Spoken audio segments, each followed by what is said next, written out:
तो देखिए, भारत के मौजूदा एक्शन को लेकर अफगानिस्तान के पूर्व राष्ट्रपति की तरफ से क्या कहा गया है वो हम आपको बता रहे हैं। अमानुल्लाह सालेह ने यह कहा है कि पाकिस्तान के गले में भारत ने दरअसल एक लंबी रस्सी डाल दी है और पाकिस्तान को तिल तिल कर भारत सजा दे रहा है, पनिश कर रहा है।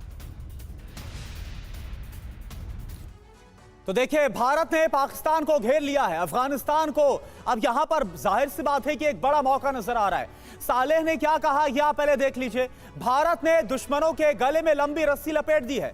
भारत ने इलेक्ट्रिक चेयर का इस्तेमाल नहीं किया है। बयान का मतलब क्या है? भारत एक झटके में कोई कार्रवाई नहीं कर रहा दुश्मन के खिलाफ। भारत ने शिकंजा कस दिया है। भारत पाकिस्तान को तिल तिल कर सजा दे रहा है, यह कहा गया है इस बयान में जो अफगानिस्तान की तरफ से उसके पूर्व राष्ट्रपति की तरफ से सामने आया। बिल्कुल, और हमारे साथ बिक्रमजीत जी भी मौजूद हैं। कमांडर बिक्रमजीत, क्या लगता है आपको, पाकिस्तान में खौफ तो काफी ज्यादा है, यूएन से लेकर रूस तक गुहार लगाने की कोशिशें भी चल रही हैं और भारत ने बताया है कि जब उरी में आतंकी हमला हुआ तो उसके बाद सर्जिकल स्ट्राइक 11 दिन बाद हुई, पुलवामा में आतंकी हमला हुआ तो 12 दिन बाद हमने एयर स्ट्राइक कर दी। अब 13 दिन बीत चुके हैं और पाकिस्तान की धड़कनें बढ़ी हुई हैं। कब क्या हो जाए किसी को अंदाजा नहीं है। होगा, बदला लिया जाएगा और बड़ा लिया जाएगा, यह तो बिल्कुल क्लियर है। आपका अपना आकलन क्या है? बिल्कुल सही समीर जी। देखिए, जिस मंशे से पाकिस्तान ने यह अटैक किया था, अगर हम उसको समझें तो था कि वैली में या वहाँ पे पीओके में पीस वापस ना आए, टूरिस्ट वापस ना आए, लाइफ जो है वो सामान्य ना हो। ये उनका मेन मुद्दा है जो उन्होंने स्वीकारा है। किंतु जब उन्होंने देखा कि ये उनके इस कांड के पश्चात उन्होंने जो चाहा था उसके विपरीत परिणाम उनको मिलने लगे, तो उन्हें लगा कि कहीं ना कहीं तो हमसे कुछ गड़बड़ हुई है, एज़ पर प्लान हमारा काम नहीं हुआ है। उसके बाद उन्होंने फिर अपनी नीति बदलने लगे। पहले उन्होंने स्वीकारा, फिर उन्होंने बोला, नकारा कि नहीं हमने नहीं किया है, जैसे टीडीएफ ने किया था, टीआरएफ ने किया था। तो ऐसे करते करते उन्होंने अपना स्टैंड बदला है। किंतु जब उन्हें लग रहा है कि अब भारत जैसे देश से उन्होंने डायरेक्ट एक तरह से जब उन्होंने एक ये जंग की तरह एक पंगा सा लिया है, अब उन्हें पता है कि इसके परिणाम जो हैं वो काफ़ी सीरियस हो सकते हैं, तो वो अपनी तैयारी भी साथ साथ करी जा रहा है, जो कि स्वाभाविक है। अपने देश को बचाने के लिए अपनी फोर्सेस को अलाइन कर रहा है या आगे बॉर्डर को फोर्टिफाई कर रहा है, एक्सरसाइजेस कर रहा है, ये एक स्वाभाविक रिएक्शन है। साथ साथ अब जैसे हमारा जो वाटर स्ट्राइक हो रहा है, वाटर स्ट्राइक से जो उनको कॉन्सिक्वेंसेस ऑलरेडी इमीडिएट कॉन्सिक्वेंसेस हुए हैं और एक लॉन्ग टर्म कॉन्सिक्वेंसेस जो उनको दिखते हुए नजर आ रहे हैं गर्मियों के होते हुए, तो इसके सबको मद्देनजर रखते हुए वो डिप्लोमेसी को भी ट्राई कर रहा है। वो अब कुछ भी छोड़ना नहीं चाहता है सारे। बिल्कुल। और सिंह सर, यहाँ पर तो देखिए, अभी तो भारत ने सिर्फ कूटनीतिक कदम उठाए हैं, इसके बाद ही पाकिस्तान के जो हालात है वो पस्त हो गए हैं और अब पाकिस्तान को खौफ है कि भारत कभी भी बड़ा सैन्य एक्शन भी ले सकता है। जी हां, बड़ी खबर, भारत पाकिस्तान के बीच बढ़ते तनाव पर आज यूएनएससी की बैठक होगी। संयुक्त राष्ट्र सुरक्षा परिषद बंद कमरे में इसे लेकर मंथन करेगा। पाकिस्तान और भारत के बीच के मौजूदा हालात पर विचार विमर्श होने जा रहा है यूनाइटेड नेशन सिक्योरिटी काउंसिल में। भारत के खौफ के चलते पाकिस्तान ने इस मीटिंग की गुहार लगाई थी और आज ये मीटिंग होने जा रही है। यूएनएससी में भारत पाकिस्तान के मौजूदा हालात और तनाव को लेकर मंथन किया जाएगा।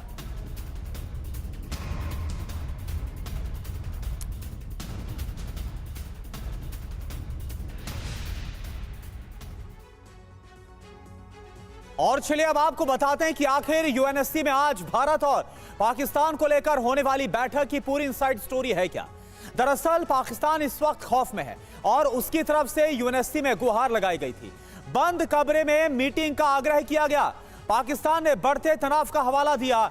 भारत के रुख पर पाकिस्तान की तरफ से फिक्र जताई गई, खास तौर पर सिंधु जल संधि निलंबन पर पाकिस्तान की तरफ से चिंता जाहिर की गई।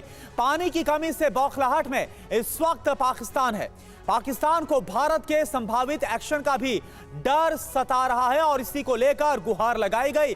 यूएनएससी का रुख किया गया और उसके बाद अब आज बंद कमरे में बैठक। और देखिए, हमारे साथ तमाम जो खास मेहमान जुड़े हैं, उनसे आपका तारुफ करा दें। हमारे साथ मौजूद हैं lieutenant general Sanjay Kulkarni sir as a defence expert, हमारे साथ air commodore SP Singh sir as a defence expert हमारे साथ मौजूद हैं। इसके अलावा कमांडर बिक्रमजीत सिंह हमारे साथ डिफेंस एक्सपर्ट के तौर पर मौजूद है, और मेरे दो सहयोगी मनीष झा और सुमित चौधरी भी हमारे साथ मौजूद हैं। बिल्कुल, और इन सब का हम रुख करें उससे पहले एक बड़ी खबर, तुर्की की मदद के भरोसे पाकिस्तान कैसे है ये जान लीजिए। तुर्की ने कराची भेजा जंगी जहाज TCG बुयुकाडा वॉरशिप पाकिस्तान पहुंचा है। ये इस वक्त की एक ताजा अपडेट, ताजा खबर सामने आ रही है। तुर्की ने अपना जंगी जहाज कराची भेजा है। TCG बुयुकाडा वॉरशिप पाकिस्तान पहुंचा है।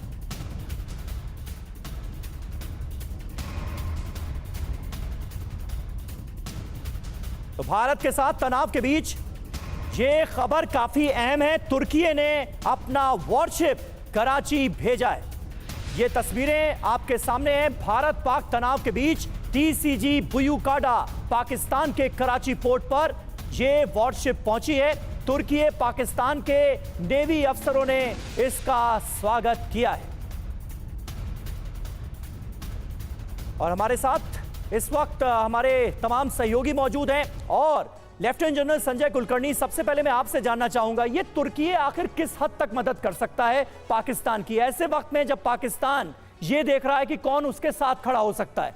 पहला नंबर चीन का सामने आता है। तुर्की कहां तक मदद कर सकता है, कहां तक खड़ा हो सकता है? समीर, ये एक सवाल ऐसा है कि ओटोमन एम्पायर के जाने के बाद जिस प्रकार से तुर्की हर हमेशा, और खासकर एर्दोगान, इससे पहले जो रहे उनके बड़े सेक्युलर जो नेता थे कमाल अतातुर्क, उनको छोड़ एर्दोगान जो है एक रैडिकल और एक्सट्रीमिस्ट होने के नाते उन्होंने बार बार ये कहा है कि मैं पाकिस्तान के साथ, और वो सहानुभूति भी दिखाते हैं। और आज की तारीख में ज़रूर तुर्की के पास अच्छे ड्रोन्स हैं, इसमें कोई शक नहीं, और तुर्की मदद करेगा इसका भी हमें कोई शक नहीं है। लेकिन कोई फ़र्क पड़ता नहीं, क्योंकि पाकिस्तान आज की तारीख में जिस तरीके से बौखला रहा है, और ख़ासकर जैसे आप बता रहे हैं कि UN सिक्योरिटी काउंसिल में, UN security council resolution number 47 के तहत पाकिस्तान ने ही उस पर अमल नहीं किया, तो पाकिस्तान को ही उस पर झाड़ पड़ने वाली है। और आज की तारीख में जैसे आप बार बार कहते हैं कि मौलाना और हुक्मनामा एक ही है, वहाँ पे एक मौलाना मुनीर है, जो आज जैसे आप बता रहे हैं कि 10 दिन में 5,000 करोड़ पाकिस्तान का खर्चा हुआ है।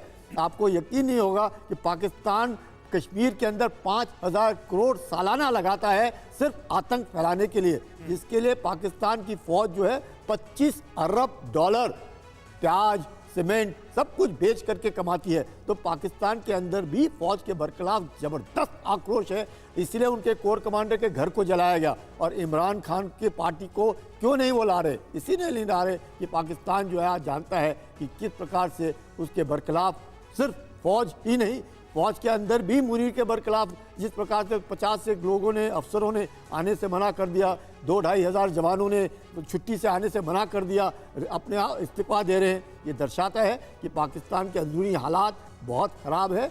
और सालाना 1500 लोग सैनिक पाकिस्तान के बलूचिस्तान, बिल्कुल, तो इस वक्त पाकिस्तान के जो हालात है वो बहुत खराब है। जंग के लिए भले ही गिदड़ भपकियां दे रहा हो, लेकिन वो चीन और तुर्की की मदद के आसरे है। और सुमित भी इस वक्त हमारे साथ मौजूद है। सुमित, अगर बात करें तुर्की की, तो हम देख रहे हैं कि इस वक्त अगर पाकिस्तान पूरी दुनिया के सामने हाथ फैला रहा है, तो एक तुर्की और एक चीन है जो कि उसकी मदद के लिए आगे आ रहे हैं।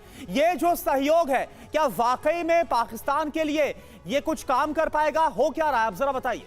देखिए, बिल्कुल, वैसे तो तुर्की इसके पीछे दो सबसे बड़े कारण है कि तुर्की एक तो मुस्लिम देशों का खलीफा बनना चाहता, दूसरा ये उसकी आर्म्स फैक्ट्रीज को लगातार ये सप्लाई करने का सबसे बेहतर मौका। लेकिन अगर आप देखें पिछले 10 दिनों में दूसरा ऐसा मौका है जब तुर्की ने खासतौर पर अपनी जो मिलिट्री इंगेजमेंट है पाकिस्तान के साथ बढ़ाई हो। हमने इससे पहले C-130 भी देखा कि पाकिस्तान पर लैंड किया, और उसको लेकर तुर्की ने कहा कि ये म्यूचुअल, और उसके बाद ये शिप और कराची में इसका आना। आप मानिए इस शिप की खासियत ये है कि एंटी सबमरीन वॉरफेयर के अंदर इसका इस्तेमाल किया जाता है। इसके रेडार्स हो, इसके सोनार हो, ये सारी चीजें ऐसी हैं जो एंटी सबमरीन वॉरफेयर के अंदर इस्तेमाल की जाती है। और ऐसे में कराची पर इसका रहना सबसे बड़ा संकेत दे देता है कि पाकिस्तान को सबसे ज्यादा डर अपने कराची पोर्ट को लेकर ही है। पाकिस्तान के पास सबमरीन की ताकत लगभग खत्म हो चुकी है, उसके पास बेहतर रेडार सिस्टम्स नहीं है, और ऐसे में तुर्की का शिप वहां आना सीधे तौर पर संकेत दे रहा है कि पाकिस्तान अब दूसरे देशों से ऐसी मदद मांग रहा है कि ताकि एक गुडविल जेस्चर के तौर पर ही लगातार उसके पोर्ट तो सिक्योर हो जाए।